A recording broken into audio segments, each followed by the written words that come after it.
Good morning, everyone. This is our Community Food Systems at the Legislature working group for the Oregon Community Food Systems Network. And great to see you all here. I'm assuming we're going to have a kind of a short list of folks here today.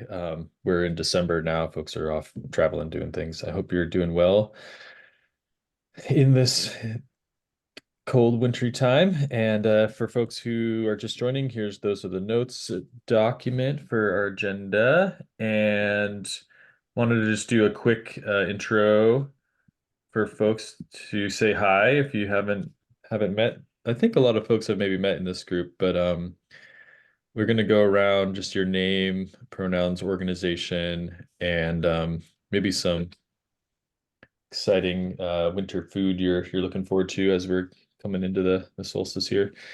So like I said, Andrew, I use he, him pronouns, work for Oregon Community Food Systems Network.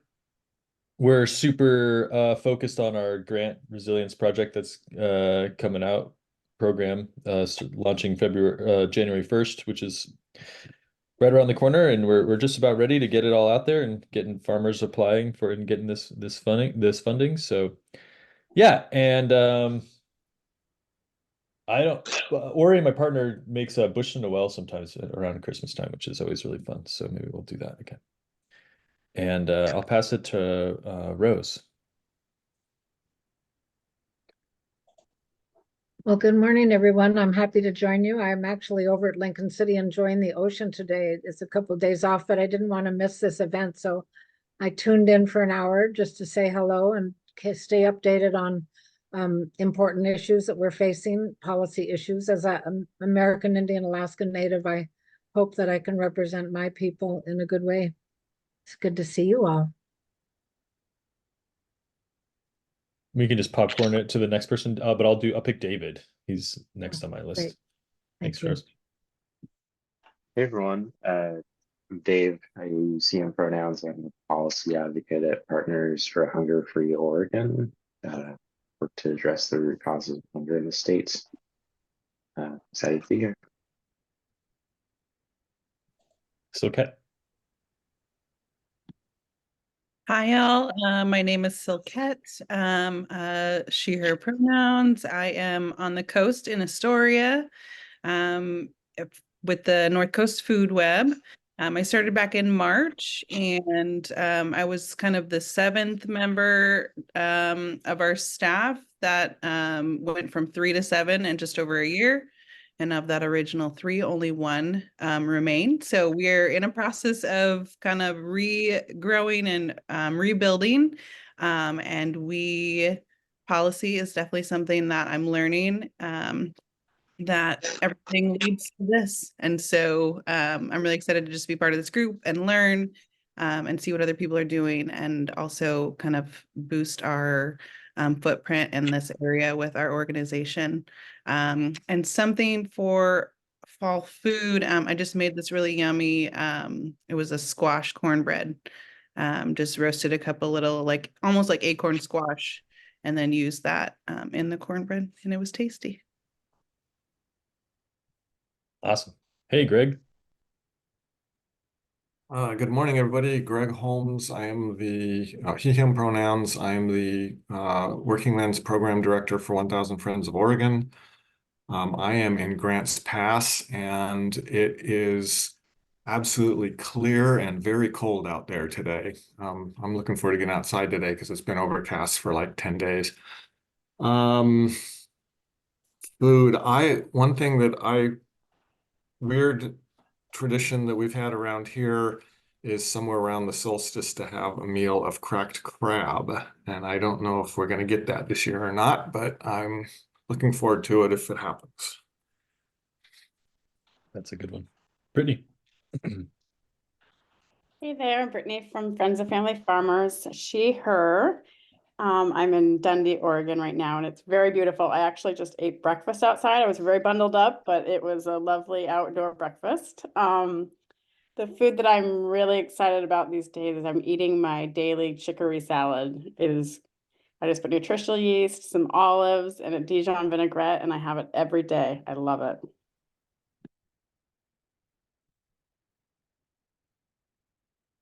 Awesome. Great. Hey, Ken.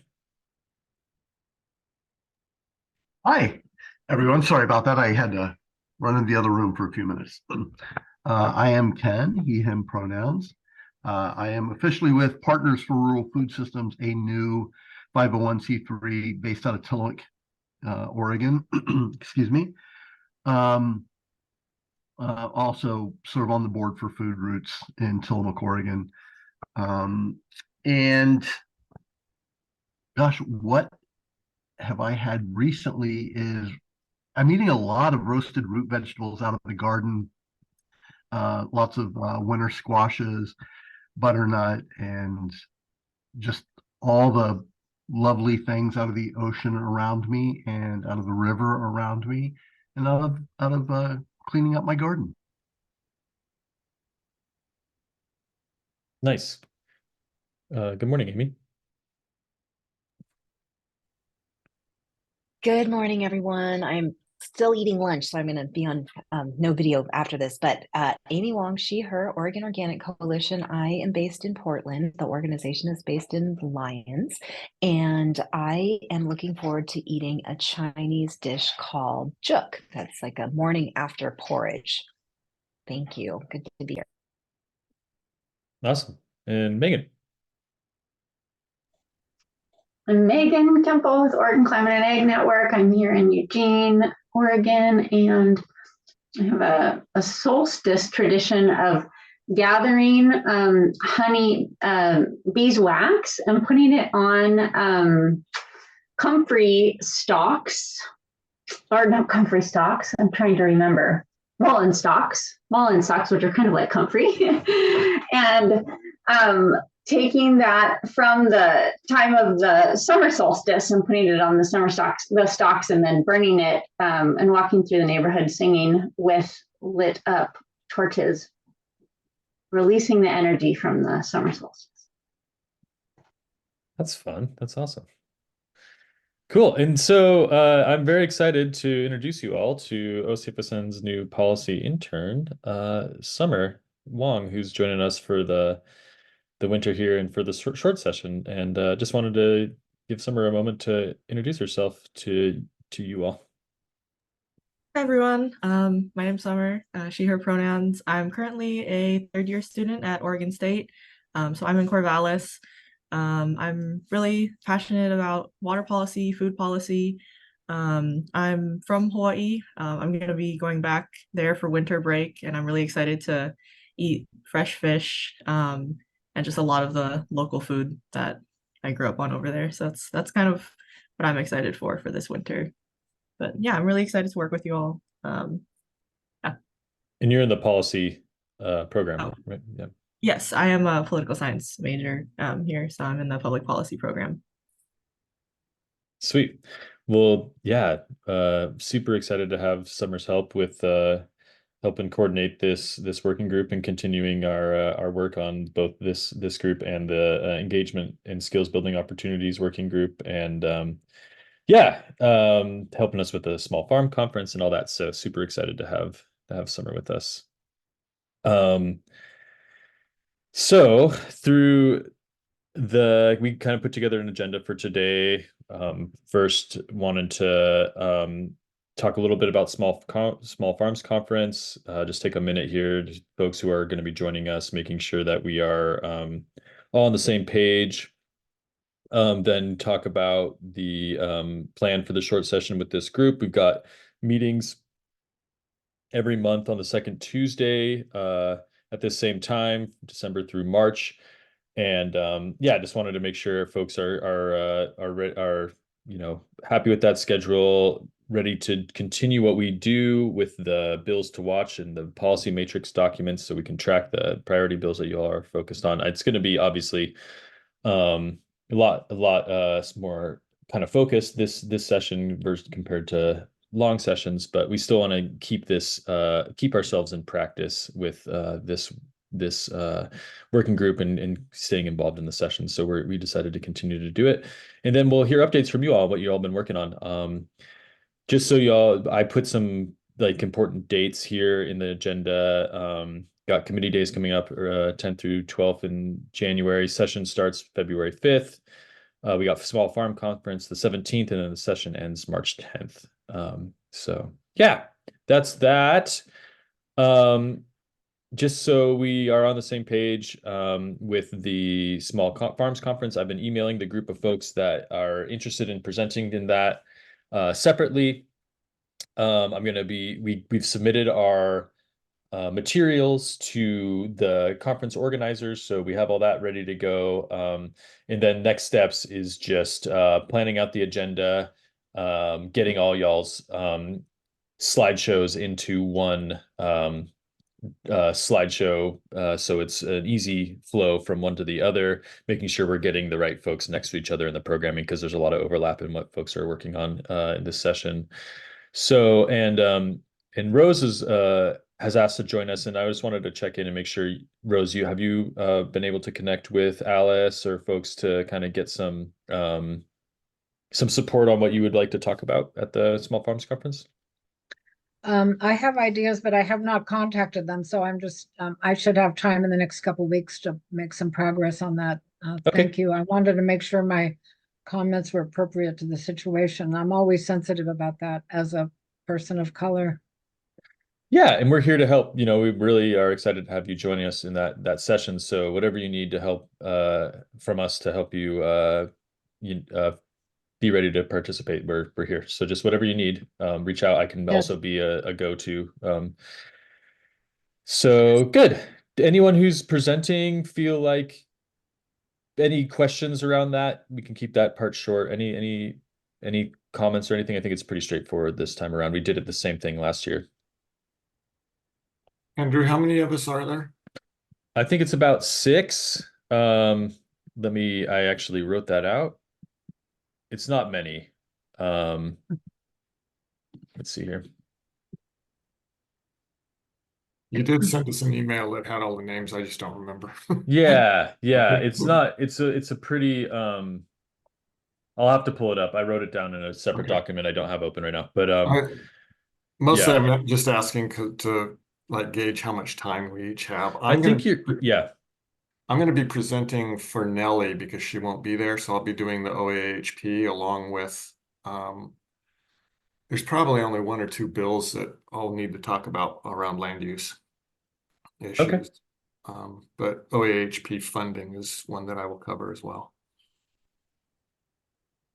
Great. Yeah, I think it's going to be between, I think I wrote it somewhere. I think it's like 10 to 15 minutes each. No, not quite that. Maybe, yeah. It might be a minute or 2 less with Rose joining us too, and that's fine. But yeah, I just want to kind of gauge how much time to think about. Let's see here. I wrote 12 minutes each, and I'm guessing probably like 10 is going to be safe. It should be more than sufficient. Thank you. Cool. Yeah. Great. Oh, there's Nellie. Hey, Nellie.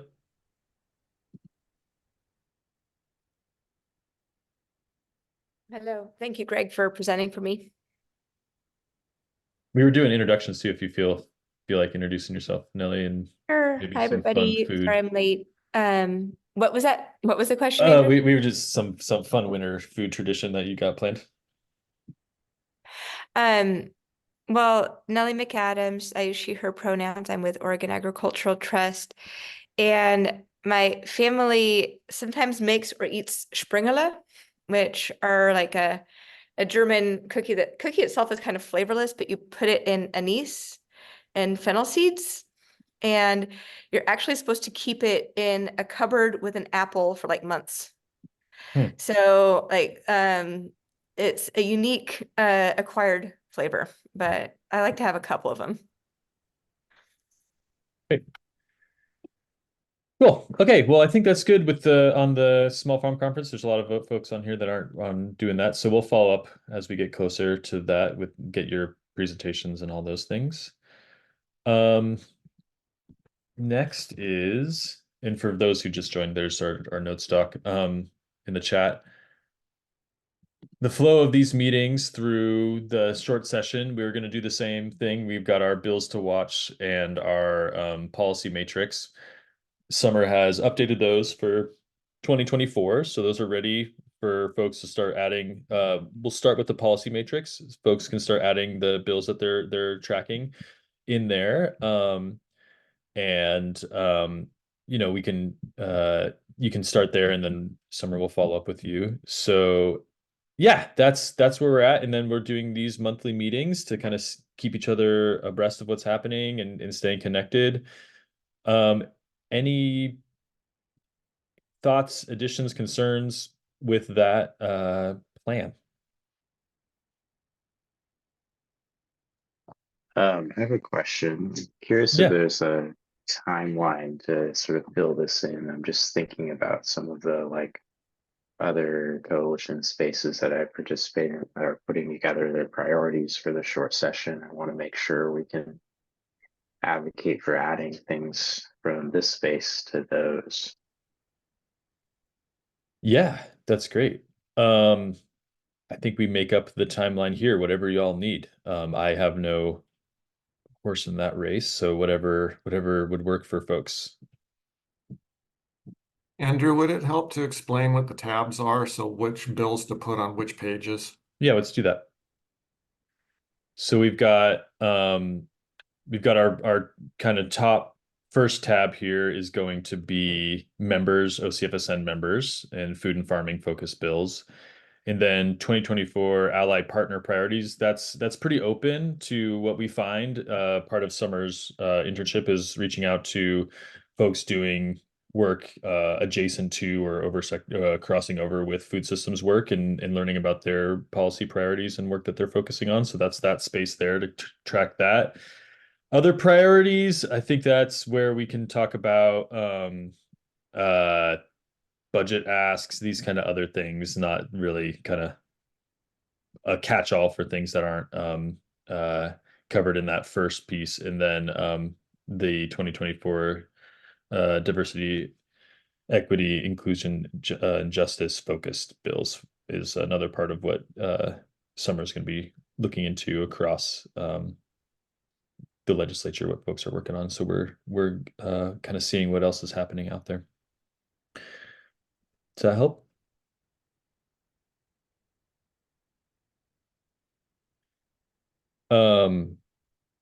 So for Dave, your request, is there a specific timing need for that to get some of these bills into other spaces? Yeah, I was just thinking about that. I mean, ideally before the 24th, then a lot of folks take time off. But you can certainly like advocate for them as we go. Why don't we have a goal of end of next week to get folks' bills in here, however much you know, or how whatever place they're in now, and then maybe midway next week, or we can do the full list of folks and say, hey, please add your stuff. We've got folks interested in talking about this in other spaces, so we'd like to see all the bills in here. Is that good? Cool. Yeah, so this is, we've done this in the past, and I see folks are already in there. So yeah, pretty straightforward. How about these meeting times?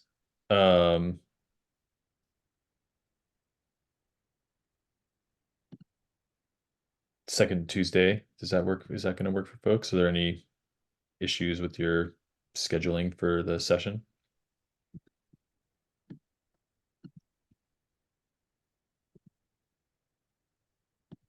Okay, great. Well then, good. I'm glad that's all working out. And so I guess we can jump to member updates, and maybe we'll go in reverse. Oh wait, what's that? I see a chat here. I see. Yes, committee assignments. So there's outside forces, factors that are influencing that. Well, we can be flexible if need be as the session continues on. But let's hear from you all. Does that sound good? Do we feel like we've covered those kind of logistical pieces? Great. All right, let's start from the bottom and go up. Nelly, do you have any updates about the session coming up? Sure. For Oregon Ag Heritage Program, we will be requesting 10.8 million, which is actually the same amount that we requested in the long session and were unsuccessful at securing. We have been in touch with OWEB, who plans to run 2 grant cycles so that we can get those funds out hopefully by fall of next year, and then again summer of the following year. So, and then I anticipate coming back in 2025. Wait, no, is it 20? Yeah, 2025 for full funding, and for that to look more like 20 million for the program. So that's just what we're thinking about right now. In Oregon Ag Heritage Program, one of the programs there is working lands conservation easements that help purchase development rights, making the land more affordable and accessible, as well as protected from development. And I'm fairly confident that the member of the legislature who had concerns about it before has had those assuaged. I want to thank Rose Highbear very, very much for participating in a farm visit. We were able to talk to a number of legislators about the program, and I think there's a lot of excitement around it. So we'll let you know if there's ways to weigh in. And then I'll let Greg speak in greater detail.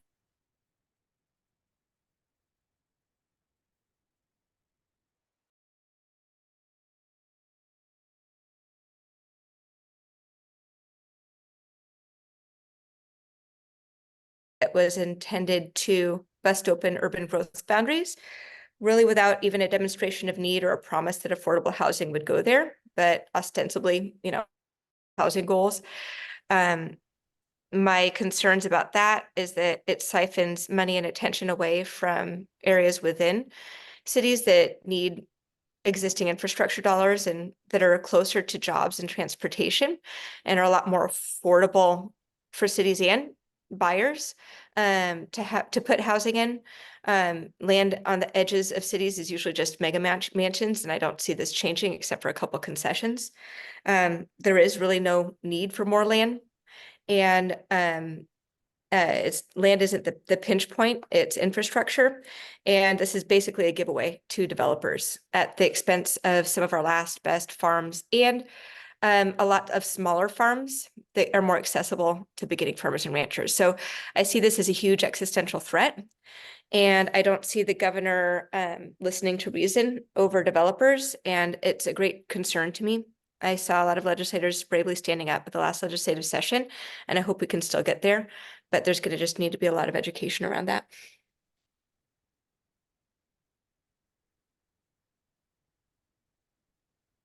Great. Thanks, Nelly. Megan. With the Oregon Climate and Ag Network, and we will not be championing any bills during the short session. We will be supporting the funding request for Oregon Ag Heritage Program. However, we are requested to do so. Great. Thank you, Megan. Amy. Hi. So the Oregon Organic Coalition is still tracking and helping to shepherd the 5 organic extension specialist positions at the Organic Extension Program at OSU. We're hoping to see those program descriptions, position descriptions out really soon. It's taken longer than ideal, and if need be, that'll spill into the session. We're also working on protecting the brassica seed industry in the Willamette Valley Protected District from increased canola acreage. And like Nelly, I kind of feel this is an existential threat to our food system. The Willamette Valley Protected District grows over 90% of some brassica seed varieties. And it's a real uphill battle because one of the legislators on the House Ag Committee is a canola grower. So we're participating in a work group, and it's going to be meeting again. But ideally, this is something that anyone who cares about food security would be supporting. We'll also be having a minor, kind of more of a budget fix or budget request. We had been told that we had secured funding for an ODA, organic policy specialist, last session, and on the morning of the agency's budget hearing, it had disappeared. So we're in conversations trying to secure that funding as well. We'll also be doing work with the Oregon Farm to Institution collaboration during this time. Yeah, so that's about it. Thank you. And I know FOF is also working on the brassica seed, so Brittany can speak more to that too. Maybe we jump to Brittany. Yeah, FOF is not putting forward any bills of our own, but we are putting all of our effort into the specialty seed industry and brassicas. I think there's still a lot to come on that. We Amy was talking about, there's a working group happening, and we are still in discussion, extensive discussions about it. As far as Nellie goes, we're also supporting the land development issues that Nellie was talking about. We've received a lot of farmers responding to us and reaching out and really worried about it. So we're definitely looking into that, as well as supporting OAHP. So that's kind of our focus for this session. Great. Awesome. Ken.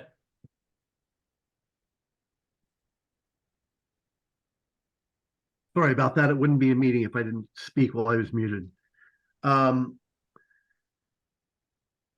So, we're just getting started at Partners for Rural Food Systems. We spent well over a year interacting with local producers and have come upon a mission we just got our 501c3 status, I guess I should say that, and we're looking for funding now to build commercial multi-use licensed kitchen, warehouse space, cold storage space out at the port of Tillamook Bay, as well as seafood processing center and cold storage at the port of Garibaldi for local day boat fishermen.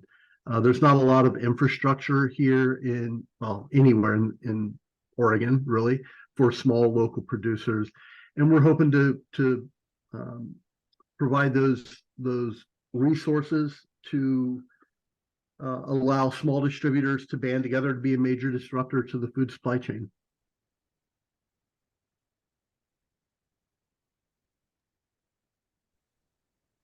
Great. All right. Greg. Thank you. So yeah, we will be, just for anybody who doesn't know our organization, we actually have a lobbyist who is in Salem.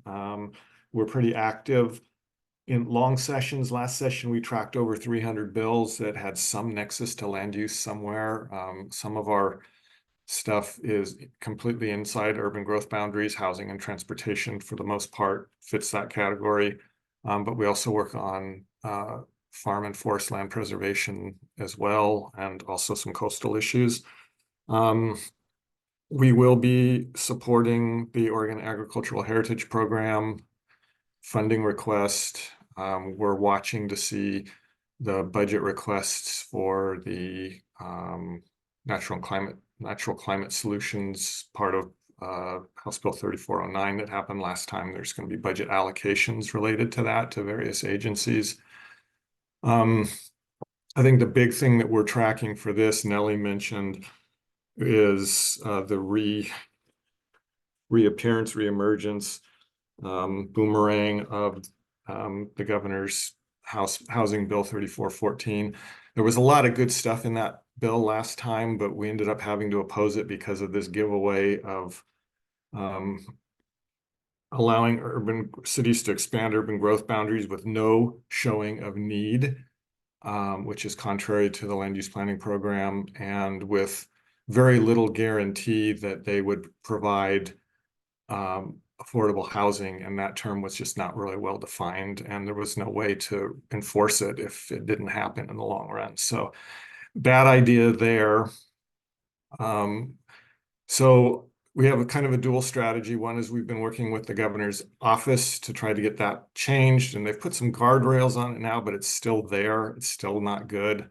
There is also an alternative bill that's being developed to give legislators a choice other than yes or thumbs up or thumbs down on the governor's bill. This is ostensibly a housing bill, but as Nellie said, it does impact farmland on the edges of cities, which tends to be more accessible and smaller pieces. So that is a big issue that we're working on.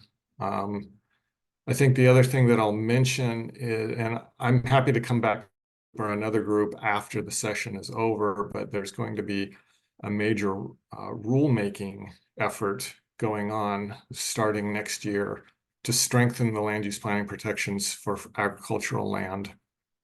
And we are deeply involved in that as well.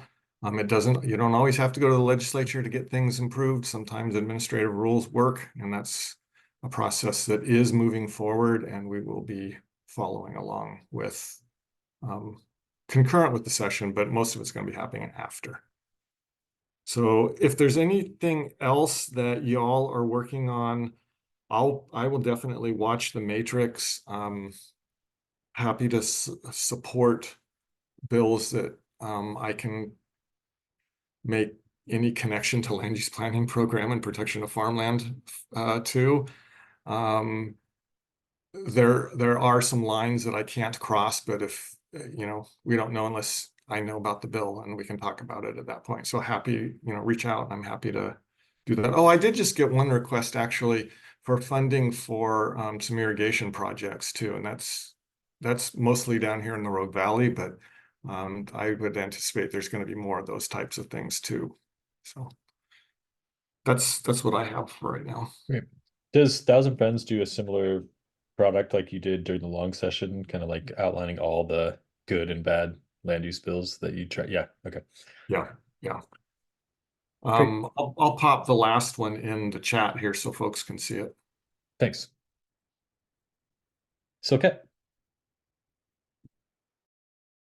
I don't really have too many updates. As I said, we're really new to this work. We just recently, as an organization, though, did endorse the changes to the Farm Bill revisions. So that is kind of where we're at with that. It's likely to impact, a lot of our work with the smaller producers and farmers that we have here in Clatsop County and Columbia as well. And we're already going to see some other things changing too with kind of the farm direct stuff that is changing ideally in the new year. But that's all I have to share. Great. David.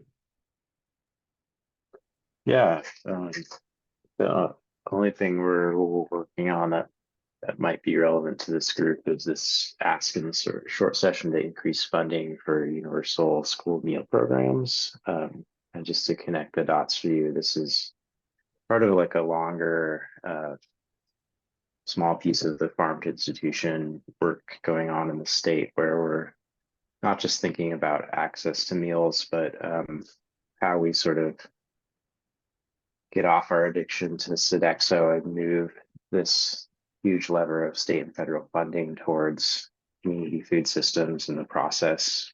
That's not all contained in this budget request, but we're building towards an ask in 2025 that starts to pull those things together and do things like increase funding for school nutrition staff and like bring living wage jobs to those positions as well. But I'll put a little link in there to our one pager if you're curious more about it. That'd be great. Do you work with the Oregon Food Bank folks? They usually come to these meetings, but they might not be available at this time. I haven't heard if Yeah, they have any totally. priorities coming up this session. I do work with them. I can't think of something off the top of my head that they're bringing in a short session, but No I problem. also can't speak for them. So Yeah, no problem. We'll follow up with them. Great. Rose. Oh, there we go. Hi. Hi, everybody. Okay, so if you can hear me all right, that's wonderful.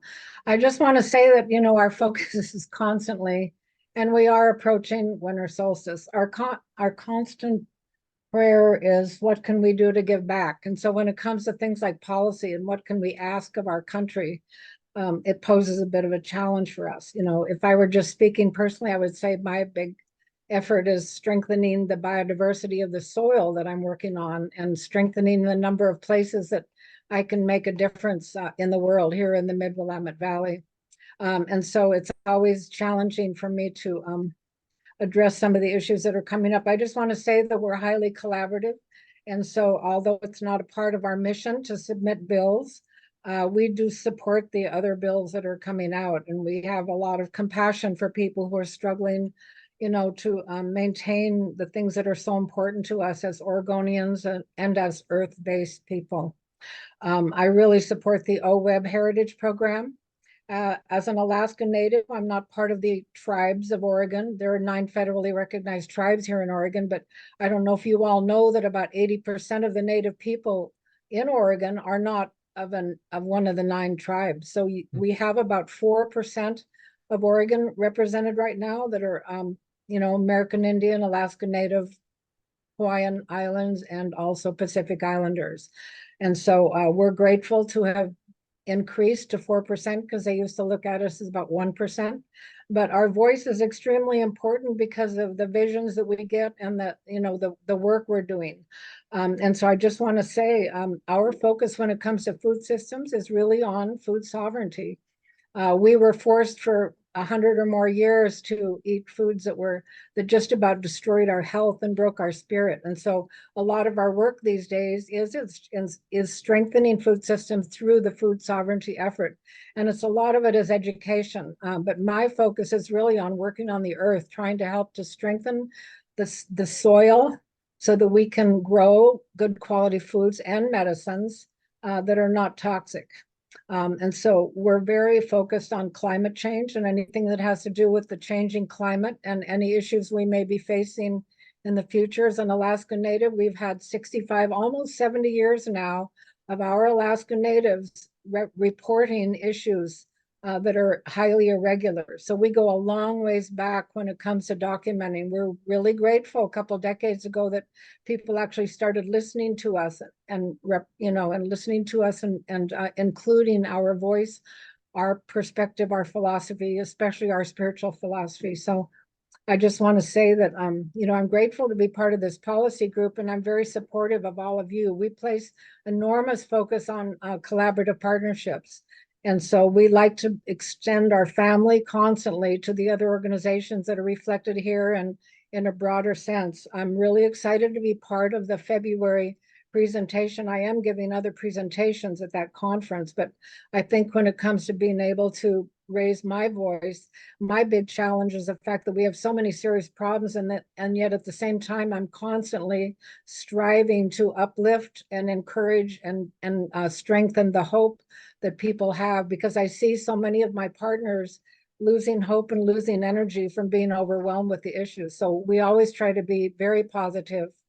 And that's about all I have to say today. Just grateful to see all of you. Look forward to seeing you again. Thank you, Rose. Yeah, so grateful for that truth that you're bringing here. I think that's so important. And just making, yeah, being in collaboration and extending that family, I think is so important. And I think this is a really wonderful group of folks who could learn and support your efforts to bringing those really important priorities to the legislature. I think there's some really good ways for cross support. So let's keep doing that, and we'll continue to discuss. So great, amazing. Well, that's everybody here. And that's our agenda. Can I ask a question really quick? Please. As far as the matrix go, I totally understand it's going to be very helpful to have it all lined out. I'm just curious on a short session and how quickly everything goes. What's the strategy or best way to kind of keep up-to-date information as things can possibly change daily? That's up to y'all, honestly. You know, we're here holding the space. We have these tools for you to use, however you want to use them and what works best. We have the listserv. If there's a really important action that's happening, like something's really happening that you need a lot of support right away, use the listserv. I think the matrix is to track what's going on. And yeah, I think y'all would have the answers to that question more than Summer or I would.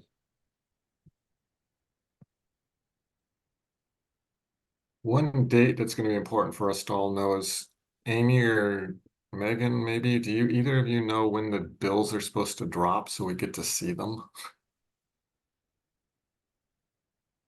I don't either. I think that Andrew had it on that first page. I think it's January, like right before Ledge Days, maybe. Committee days, legislate. Yeah, That's when they drop. I believe it's right before then. Oh, okay. Yeah, LC returns is the 8th of January. Oh, perfect. All right. That's helpful. Thank you.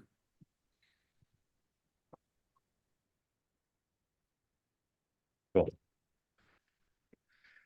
So yeah, we'll follow up then. I think so that's 8th of January. Our next meeting is our January meeting is the 9th. So the day after. How does that work? Too soon. Yeah.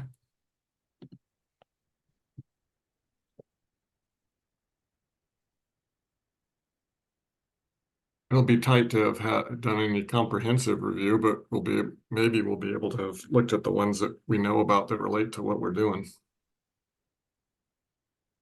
Yeah.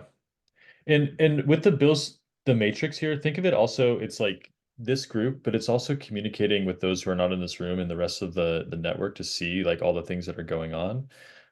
So it's both coordinating the folks who are like in the building or doing direct advocacy work, and then also the broader network to then mobilize, that grassroots support as it's needed. So, and then communicating, it's also about like having a record as we go through multiple sessions of like how these bills how they went through, what was successful, what wasn't. It's just some tracking that happens with that too. So I don't think the matrix needs to be the place to like do that like really short turnaround organizing, or when things are changing quickly. That's more the relationships that we have. It's kind of that like multi-year tracking and process of what's successful and what's not. It's my take on it. Great. All right, y'all. Well, do you feel good? Is this helpful? Is it, we're kind of preparing, it's getting ready for next month and the short session. I hope you all have a really awesome rest of your day, and we'll see you around the water cooler.